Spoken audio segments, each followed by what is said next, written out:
এই হঠাৎ করে যখন হাজব্যান্ড বলে ফেলে যে আজকে অফিসে খাওয়া দাওয়া আছে, আজ আর ঘরে খাবো না, তখন কিন্তু আমার একদম চক্ষু চড়ক গাছের হয়ে যায়। কারণ এই আমরা দুজনেই দেড়টা মাত্র প্রাণ, কি রান্না করব আর কি করব না আমি খুঁজেই পাই না। আর আজকে যখন ছেলেকে জিজ্ঞাসা করলাম পাপা তো খাবে না রে, তুই এবারে কি খাবি, তখন ছেলে বলে হায়দ্রাবাদি বিরিয়ানি খাবো।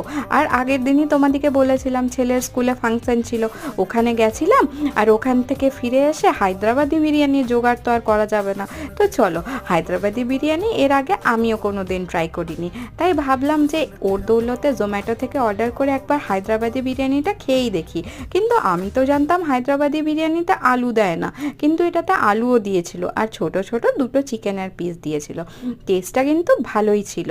এটা আসানসোলের বিরিয়ানি ইন হান্ডি, জোম্যাটোতে খুঁজলে পেয়ে যাবে। এদের মনে হয় কোনো রেস্টুরেন্ট নেই, কারণ এটা মনে হলো ক্লাউড কিচেন। দেখো থালা পুরো পরিষ্কার করে